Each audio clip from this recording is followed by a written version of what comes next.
Olá pessoal, hoje eu vim trazer aqui a leitura desse livro, A Imposição de Mãos, de Kenneth E. Hagin. Capítulo 1, A Doutrina de Cristo. Há 25 anos, Deus me falou sobre o ministério da imposição das mãos. Disse-me um ministro pentecostal. Mas, você sabe, ele continuou, eu não quis levá-lo adiante. Mesmo o Senhor usando-me dessa maneira, alguns irmãos não compreendiam e eu não queria fazer disso uma doutrina. Você não precisava inventá-la, disse eu. Jesus já nos deixou essa doutrina. Hebreus 6, versículo 1 e 2. Pelo que, deixando os rudimentos da doutrina de Cristo, prossigamos até a perfeição, não lançando de novo o fundamento do arrependimento, de obras mortas e da fé em Deus, e da doutrina dos batismos, e da imposição das mãos, e da ressurreição dos mortos, e do juízo eterno. A imposição das mãos é um dos 6 princípios fundamentais da doutrina do Senhor Jesus Cristo, litados em Hebreus 6,12. 1. Arrependimento. O que você faria se eu declarasse não crer na doutrina do arrependimento? Você iria se afastar de mim. 2. Fé em Deus. A Bíblia diz, porque pela graça sois salvos por meio da fé. E isso não vem de vós, é dom de Deus. Não vem das obras para que ninguém se glorie. Efésios 2, versículo 8 e 9. Se eu confessasse não acreditar muito na fé, você retrucaria. Não podemos ser salvos sem ela. Alguma coisa está errada com esse cara. É melhor vigiá-lo. 3. Doutrinas dos batismos. Note que a palavra batismos está no plural. Há 3 batismos mencionados no Novo Testamento. Primeiro, ao novo nascimento. Quando alguém nasce de novo, recebe o batismo por meio do Espírito Santo para ingressar no corpo de Cristo. Segundo, ao batismo nas águas, que é um sinal exterior de uma graça interior. Terceiro, ao batismo com o Espírito Santo, com evidência bíblica de falar em outras línguas. Se eu lhe dissesse, não creio totalmente no novo nascimento, no batismo nas águas, nem no batismo com o Espírito Santo, você iria se afastar imediatamente de mim e eu não o censuraria. 4. Imposição das mãos. Examinaremos essa doutrina mais adiante. 5. Ressurreição dos mortos. Observe que o texto bíblico não diz a ressurreição, mas e da ressurreição dos mortos. Se tivesse expresso a ressurreição, demonstraria que haveria somente uma doutrina e uma ressurreição, mas há mais do que uma. Por isso, o texto destaca ressurreição dos mortos. Esta abrange a primeira, a segunda e todas as outras ressurreições. Ela ainda inclui o fato de que os mortos em Cristo irão levantar-se primeiro. Então, os vivos que permanecerão até a vinda de Cristo serão também arrebatados. Este é o arrebatamento dos salvos. Você certamente acharia que alguma coisa estava errada comigo se eu declarasse: não creio que os mortos ressuscitarão algum dia. 6. Juízo eterno. Perceba que essa ainda não é a doutrina do juízo eterno, mas simplesmente a doutrina do juízo eterno. Isso porque existe mais do que um juízo, e todos estão envolvidos nisso. Qualquer pessoa não se sentiria tranquila a meu respeito se eu dissesse: não sigo a doutrina do juízo, pois acho que não haverá um. Alguém diria: existe algo errado com esse sujeito, não tem firmeza e não crê nos princípios fundamentais da doutrina de Cristo. Não importa no que mais acreditamos, devemos tão somente crer nos fundamentos das Escrituras.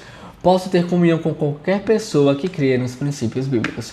Capítulo 2.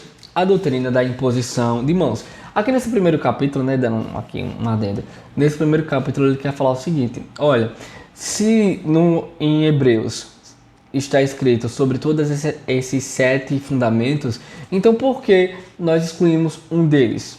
Aí ele vai falar aqui logo mais à frente que talvez as pessoas elas tenham medo de usar essa questão da imposição das mãos por conta do uso absurdo que tem tido e sem propósito algum, que ele vai dizer aqui agora.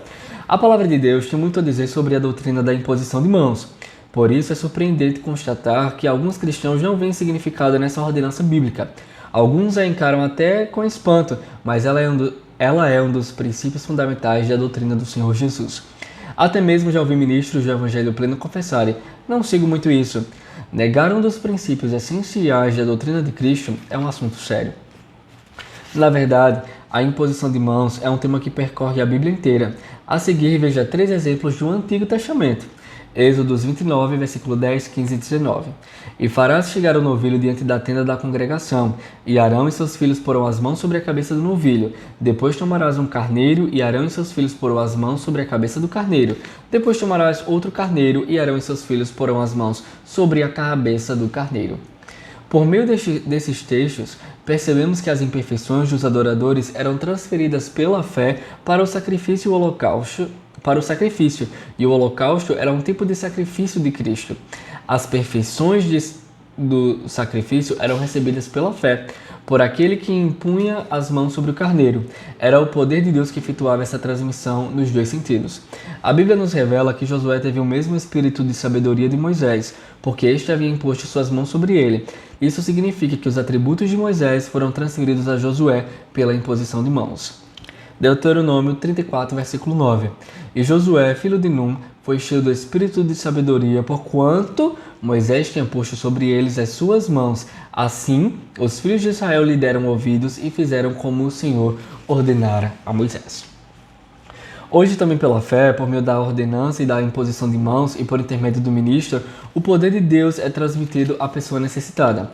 Até onde eu sei, todas as igrejas praticam a imposição de mãos, em algum nível. A prática mais comum é a imposição sobre aqueles que são ordenados e separados para o ministério. Algo poderoso ocorre quando homens de fé impõem as mãos em nome do Senhor sobre aqueles que com fé recebem a transmissão. Há um precedente bíblico para isso, Atos 13, versículo 2 e 3.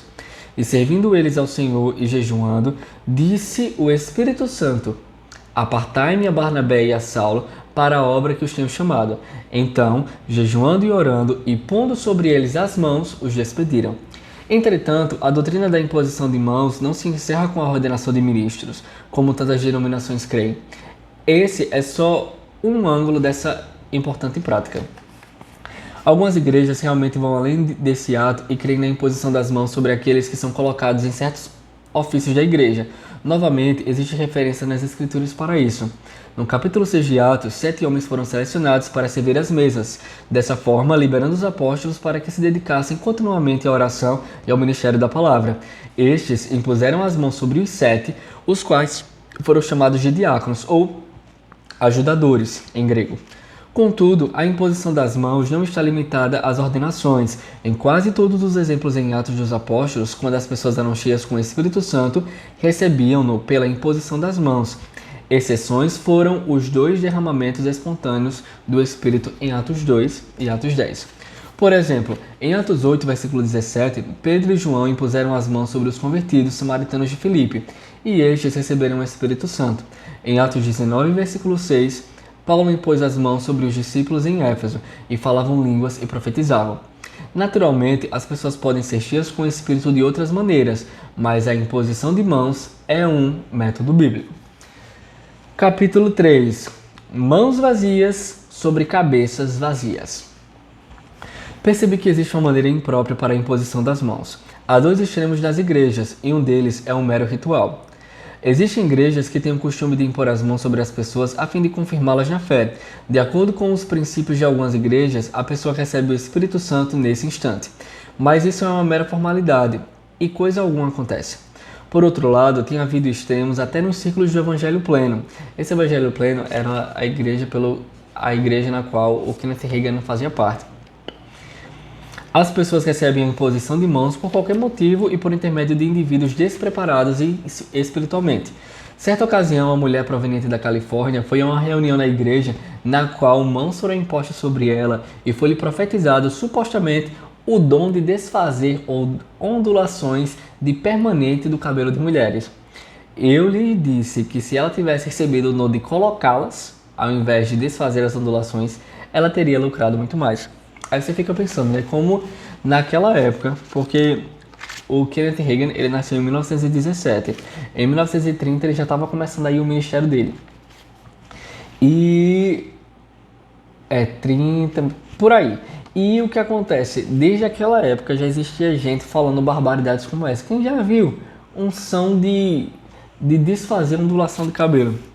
Há vários anos, um homem procurou-me depois de um culto e disse: Irmão Hagin, o senhor poderia ajudar-me? Respondi: ficarei feliz se puder. Ele me contou que foi a uma certa reunião e alguém impôs as mãos sobre ele e lhe deu um dom da cura, da palavra de conhecimento e 2 ou 3 outros dons espirituais. O homem disse: vejo que essas coisas são manifestadas no seu ministério. Talvez o Senhor possa dizer-me como operá-las. Sei que tenho esses dons porque aquele sujeito afirmou que eu os possuía. Perguntei-lhes: há quanto tempo foram impostas as mãos sobre você? Bem, ele respondeu, há mais de 6 meses. Indaguei ainda: alguma vez aconteceu alguma coisa de manifestação? Não que eu saiba, ele replicou. Procurei esclarecer-lhe. Em seu lugar, eu esqueceria isso. Você não tem esses dons, pois se os tivesse, viriam à tona. Em um outro lugar onde preguei, uma mulher sentou-se no segundo banco, bem em frente ao púlpito, e balançou-se durante o sermão inteiro, como se estivesse em uma cadeira de balanço. Cheguei a pensar que a irmã tivesse alguma doença séria. Mais tarde, perguntei ao pastor: o que é de errado com aquela senhora? Todos olhavam para ela e isso fazia com que muitos se distraíssem no momento da mensagem. Disse o pastor, irmão Reagan, esse é um caso triste. Não há qualquer coisa de errado com a saúde dela. Essa irmã não é desta igreja. De vez em quando ela participa dos cultos e eu pretendia conversar com ela sobre isso, mas ainda não tive tempo. Ela contou que frequentou uma das reuniões em outra igreja e alguém impôs as mãos sobre ela e lhe deu o dom de balançar. Várias noites mais tarde, aquela mulher procurou-me após o culto, acompanhada por outra, a qual lhe tinha falado que na Bíblia não existia referência alguma relacionada ao dom de balançar. Ela disse: irmão Reagan, explique o meu dom para esta mulher. Olha que estreito. Bem, achei que aquela seria uma boa oportunidade para o pastor conversar com ela. Por isso expliquei: estou de saída agora. Vá ao pastor desta igreja, ele é um homem de Deus e conhece bem a Bíblia. Ele ficará feliz em auxiliá-la. Mais tarde, o pastor queixou-se. Você, hein? Argumentei. Bem, você disse que queria conversar com ela, então dei um jeitinho para que isso acontecesse. Conseguiu ajudá-la? Ele acentuou. Evidente que não. Pessoa alguma poderia ajudar. Bem, o que ela lhe contou? Perguntei qual é o propósito desse assim chamado dom. Tipo, desse dom é que você está dizendo. E o pastor concluiu. Ela relatou que Deus o tinha dado a ela para que o pastor ou preletor convidado pudesse dizer quando as coisas eram do Espírito. Se ela estivesse balançando enquanto alguém cantasse, testemunhasse ou pregasse, tudo estava no Espírito. Sei que isso soa ridículo demais, mas é verdade, não estou inventando. Chamo todos esses casos de imposição de mãos vazias sobre cabeças vazias.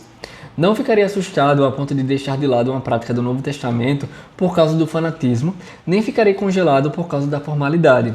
A realidade não muda por causa dos excessos. Continuarei praticando a doutrina da imposição de mãos como está no Novo Testamento, e assim alcançarei os mesmos resultados dos homens de Deus que viveram naquela época. Precisamos estudar o Novo Testamento cuidadosamente para aprendermos como Jesus e os apóstolos praticavam essa doutrina. Capítulo 4.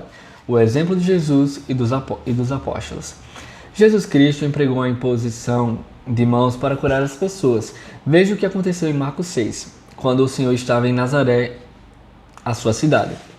Marcos 6, versículo 5. E não podia fazer ali obras maravilhosas, somente curou alguns poucos enfermos, impondo-lhes as mãos.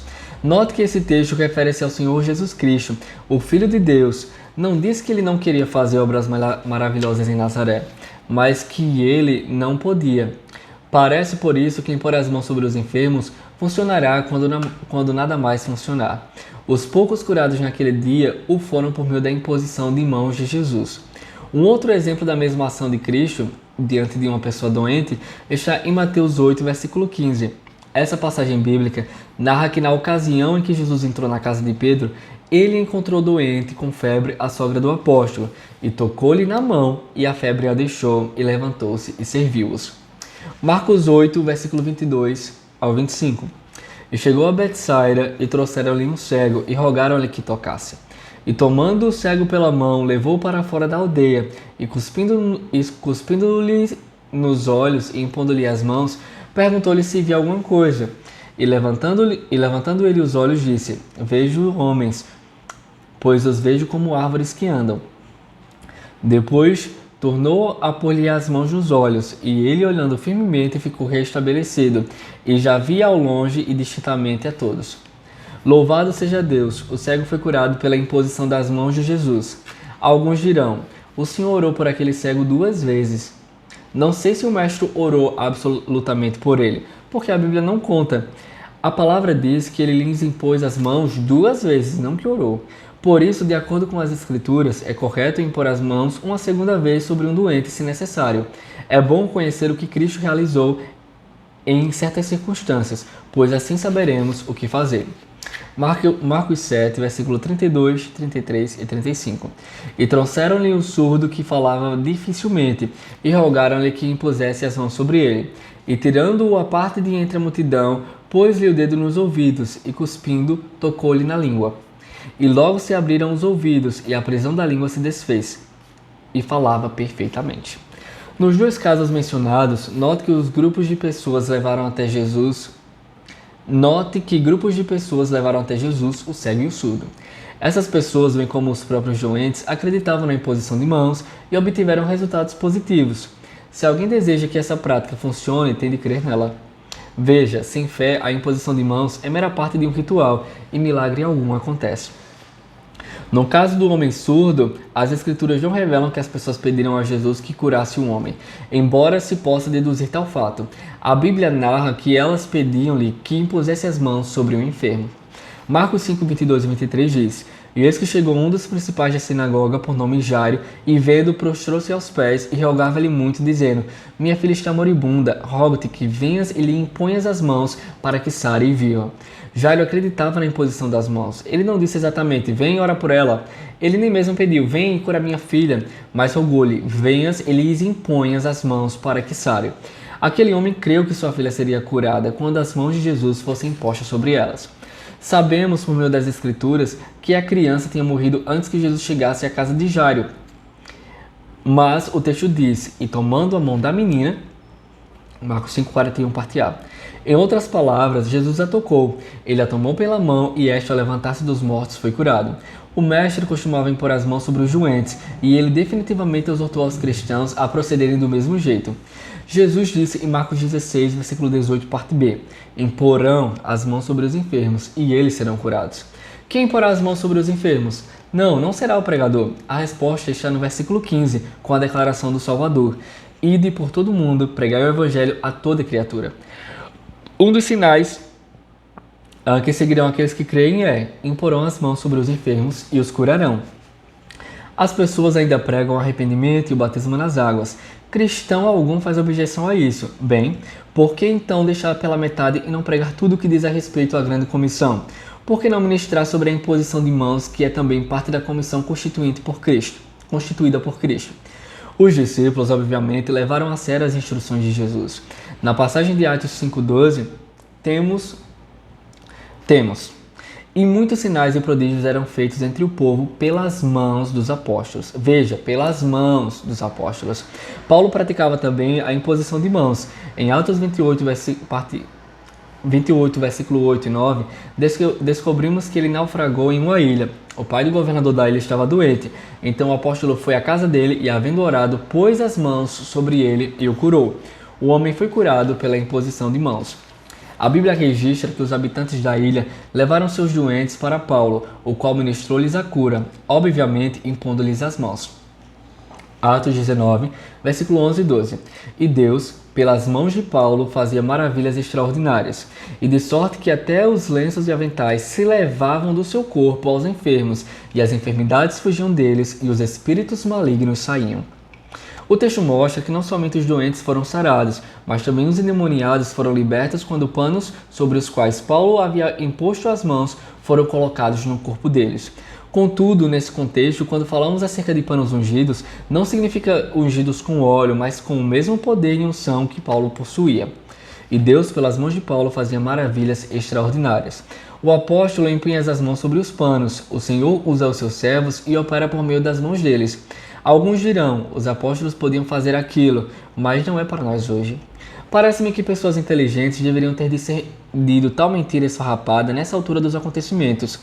Dizer que não podemos impor as mãos sobre os enfermos atualmente é atestar que um dos princípios fundamentais da doutrina de Cristo está encerrado.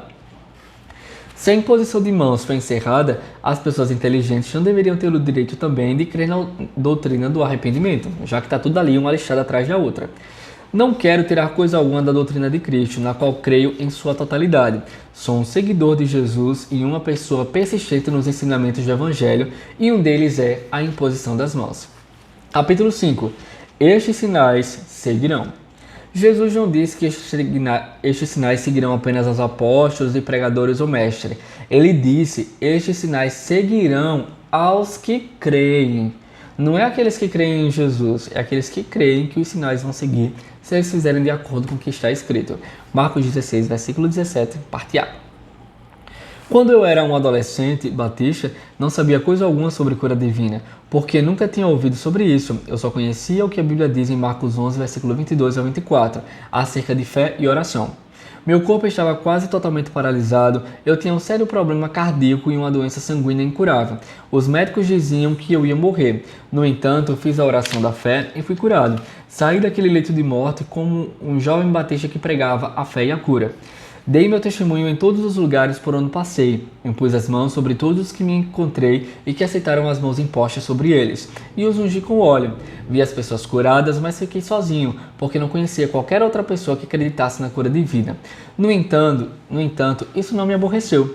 Permaneci na palavra de Deus e afirmei, faça chuva ou faça sol, ficarei firme nisso. Pessoa alguma irá fazer-me mudar de ideia, e se os meus irmãos não querem ir para o céu, eu estou indo para lá. Certo dia, uma senhora presbiteriana me contou que sua sogra, uma mulher pentecostal, iria visitá-la. Você ficará interessado em conhecê-la, disse-me, porque ela crê na cura divina da mesma forma que você. Ela me contou como a sogra, aos 82 anos, conseguia que as pessoas fossem curadas enquanto as visitava impondo-lhes as mãos. Que ministério de cura possuía aquela anciã? Nunca havia ficado tão entusiasmada para encontrar alguém que finalmente tivesse o suficiente bom senso de crer na Bíblia. Certa tarde, ao saber que ela estava para chegar, apareci para conhecê-la. Era por volta de 1935, meados da Grande Depressão, nos Estados Unidos, e aquele pessoal estava sentado em cadeiras de balanço na varanda da frente, desfrutando do frescor do dia. Depois que fui apresentado a ela, disse-lhe, vovó, conte-me sua história. Bem, ela disse, viemos para o Texas há muitos anos, aproximadamente em 1865.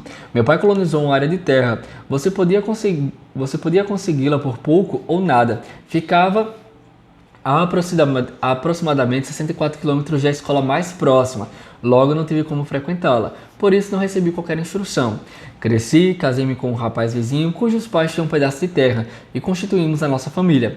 Ainda não sei ler nem escrever, mas mandei nossos filhos para a escola. Eles eram todos crescidos quando algumas pessoas apareceram e começaram o que chamava de reuniões nos arbustos.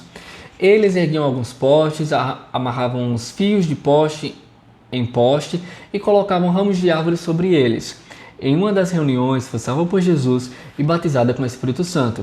Sabe, quando fui batizada com o Espírito Santo e falei em outras línguas, Deus me capacitou a ler a Bíblia.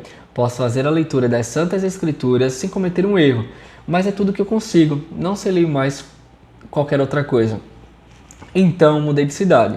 Meu marido e os meninos saíam para trabalhar na fazenda durante o dia e eu ficava sozinha. Então perguntei a Deus, Senhor, existe alguma coisa que eu possa fazer?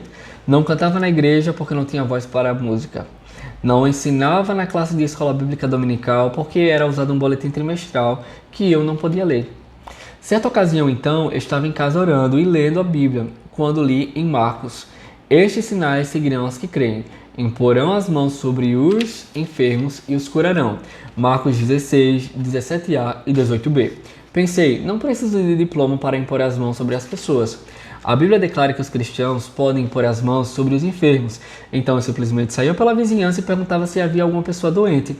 Entre as 9 da manhã e as 3 da tarde, todos os dias, visitava os enfermos e lia as escrituras para eles sobre cura. Em geral, eles nunca tinham ouvido falar daquilo. Depois de ler para eles mais ou menos uns 3 dias, eu dizia, agora gostaria que eu impusesse as mãos sobre você? Sabe, praticamente todos sobre quem impus as mãos sararam. O incrível é que a maioria estava presa ao leito e condenada a morrer, segundo os médicos. Lá estava uma mulher sem estudo, que não era uma ministra do Evangelho, nunca havia ensinado em uma classe de escola dominical, mas estava impondo as mãos sobre os enfermos e eles ficavam curados. Alguns anos mais tarde, pregando no leste do Texas, ouvi falar de um irmão que era famoso por curar mais pessoas do que os ministros do evangelho daquela parte do país. Sempre tive vontade de encontrar o irmão F. Ele era dos velhos tempos, um dos pioneiros do movimento pentecostal. Então minha esposa e eu tivemos a sorte de realizar uma reunião de avivamento na igreja, onde ele era diácono. Não era um pregador, apenas um fazendeiro. Aquele querido irmão estava casado... Aquele querido irmão estava com 72 anos naquela época. Ele e a esposa nos hospedaram na casa deles. Então assentava-me ali com ele dia após dia e conversávamos muito. Pedi-lhe que me contasse sua história. Ele disse: fomos salvos no antigo tabernáculo de Overton. Aquele foi o primeiro trabalho pentecostal ou do evangelho pleno realizado na margem direita do rio Trinity, no Texas. Tudo isso aconteceu por volta de 1906 ou 1907. Naqueles velhos tempos, não tínhamos organizações nos círculos pentecostais, ele continuou. Quando estávamos sem um pastor, não sabíamos onde conseguir um. A nossa era a única igreja pentecostal no leste do Texas. Não tínhamos comunicação com as outras, então só podíamos orar para que Deus nos enviasse um pastor. Durante as ocasiões em que estávamos sem pastor, quando alguns da congregação ficavam doentes, eles nos chamavam, pois éramos os diáconos. Nós os ungíamos com óleo e impunhamos as mãos sobre eles e ficavam sarados. Bem, disse ele ainda, havia um médico naquela área e muitos pacientes que ele tinha desenganado foram curados por meio das nossas orações. Então a esposa do médico adoeceu com câncer. Ele a colocou no trem e enviou para especialistas em Nova York, mas eles a mandaram de volta para morrer em casa. Não podiam fazer qualquer coisa por ela. Aquele médico era presbiteriano e convidou minha esposa e eu para orarmos pela mulher dele, porque ele sabia que nossas orações davam resultado. Nós compartilhamos as escrituras com a esposa do doutor e a ungimos com óleo, então ela foi completamente curada de câncer já em fase terminal. A partir de então, quando algum paciente já não podia mais contar com a ajuda desse médico, ele recomendava: vou dizer-lhe o que eu faria se fosse comigo. Chamaria o diácono pentecostal e pediria a ele que me ungisse com óleo e impusesse as mãos sobre mim. Minha esposa foi curada de câncer terminal. O irmão F continuou: fiquei tão ocupado com as visitas aos doentes que tive de arrumar mais alguém para tomar conta da fazenda. Eu estava fazendo aquilo praticamente o tempo inteiro. Irmão Hagan, é surpreendente que as pessoas sobre as quais eu impunha as mãos tinham sido desenganadas. Todas estavam presas ao leito. Mesmo assim, raramente elas deixavam de ser curadas. Eu quis saber. Agora, irmão F, vamos esclarecer isso. Deus lhe falou que fizesse isso? Não. Você tem alguma espécie de chamado? Perguntei eu. Não, ele respondeu. Nunca me senti chamado para ser um diácono. A igreja simplesmente me elegeu. Você tem alguma unção especial? Perguntei. Não tenho qualquer tipo de unção, sou apenas um fazendeiro, só cursei até a 5ª série, mas creio na Bíblia e leio nela. Estes sinais seguirão os que creem, imporão as mãos sobre os enfermos e os curarão. Depois de 5 anos que o irmão F foi para a casa celestial com o Senhor, referi-me a ele em uma reunião que estava realizando no leste do Texas, porque aquelas pessoas ainda se lembravam dele. Algum tempo depois, o pastor Goodwin me contou que certa noite estava pegando alguns pedidos de oração e uma jovem senhora na igreja pediu: eu quero que a igreja ore, sou casada há 8 anos e não tenho filhos. Fui hoje ao médico e ele disse que nunca poderia gerar. Segundo a medicina, isso é impossível. Desejo que vocês todos orem por mim. O pastor Goodwin relatou que a viúva do irmão F, naquela época, com aproximadamente 81 anos, estava naquele culto. Ela caminhou direto para aquela jovem senhora e disse: você pode ter um bebê. A Bíblia diz que sim. Ela começou a ler a escritura onde Deus prometeu, em Êxodo 23, 26, não haverá alguém que aborte nem estéril entre vocês. Então, impôs as mãos sobre ela e orou. Pouco tempo depois, a mulher retornou ao médico e disse: quero fazer os testes, acho que estou grávida. O médico respondeu: sei mais do que você. Os exames não servirão para coisa alguma, você não está grávida, é impossível. Ele, entretanto, era filho daquele velho médico presbiteriano e tinha assumido a clínica do pai. A jovem senhora assegurou: bem, a irmã F disse que eu podia. Eu acho que esse F deve ser o sobrenome dele, né, que ele ocultou aqui. Oh, disse o médico, se a irmã F lhe disse que podia, você pode. Eu era um garoto de apenas 12 anos quando papai levou para casa o irmão F e sua esposa. Ungiram a mamãe com óleo e impuseram as mãos sobre ela, que foi logo curada de câncer terminal. Enquanto papai clinicou comigo, ele me aconselhava que quando eu não pudesse mais ajudar meus pacientes, sempre lhes falasse sobre o irmão F. Os médicos não queriam contar aos doentes antes da hora sobre o irmão F, porque isso fecharia sua clínica, e não se pode censurá-los por isso.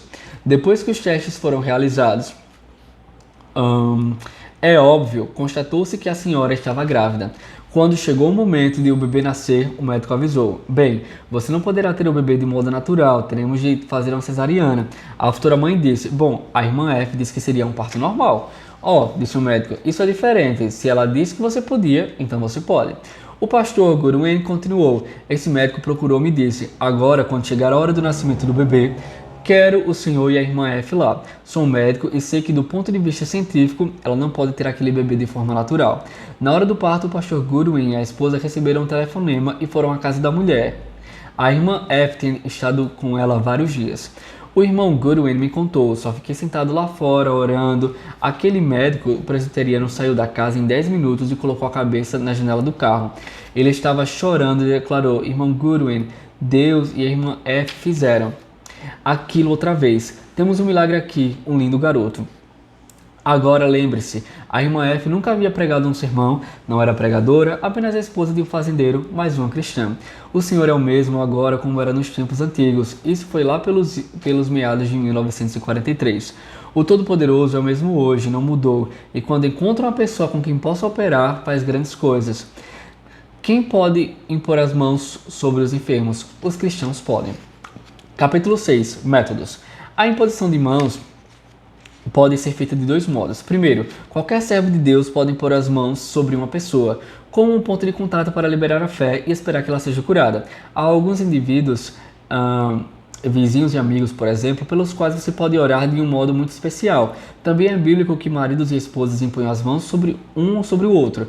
O mesmo podem fazer os pais sobre os filhos quando eles estão enfermos e esperar que eles sejam sarados em nome de Jesus. Segundo, existe o ministério da imposição de mãos, uma unção específica. Quando Deus quer, uma pessoa pode ser ungida de modo sobrenatural com o poder da cura, da mesma forma como acontecia com Jesus ou com o apóstolo Paulo. Quando a pessoa que tem o ministério de imposição de mãos procede assim sobre os doentes em obediência à lei do contato e da transmissão espiritual, suas mãos conduzem o poder de Deus para o corpo da pessoa enferma, efetuando um milagre. No encerramento dos meus cultos de cura, imponho as mãos sobre os doentes com essa unção extraordinária do poder de cura. O contato das minhas mãos propaga o poder curador do Pai Celestial aos corpos das pessoas para desfazer a obra de Satanás. Por que asseguro isso de modo tão ousado? Porque quando o Senhor apareceu em minha visão em 1950, Ele disse-me que tivesse ousadia. Jesus garantiu-me que quanto mais destemido eu fosse, mais resultados positivos obteria. Imponham as suas mãos sobre eles e ore, Ele me instruiu. Se as pessoas crerem e aceitarem, então a unção fluirá das suas mãos sobre elas e expulsará todas as enfermidades. O mestre me explicou a razão pelo qual ele curou poucas pessoas em Nazaré, e só aqueles com males menores. O fato foi, muitos não criam que ele tivesse a unção para fazê-lo. O Senhor ainda me disse: quero que imponha as suas mãos também sobre os cristãos, para receberem o Espírito Santo. Ele deu-me os precedentes bíblicos de Atos 8, 14, 15, 17 e 20. O nosso Salvador disse claramente: eu lhes dei o dom de imposição das mãos para receber o Espírito Santo. Pedro chamou de dom. Ele advertiu: eu lhe dei o ministério da imposição de mãos, e você terá de prestar-me conta. Em seguida, jorrou do meu coração um amor tão grande, o qual jamais havia sentido por aqueles que criticam esse tipo de ministério, e prometi: Senhor, orarei por eles porque não sabem, ou então não diriam as coisas que dizem. Eu mesmo falava algo semelhante sem perceber da mesma maneira que eles. Perdoa-lhes, meu Pai. Siga o seu caminho, filho, disse Jesus. Cumpra o seu ministério e seja fiel, porque o tempo é curto. Uma bênção. Sejam abençoados na prática da palavra.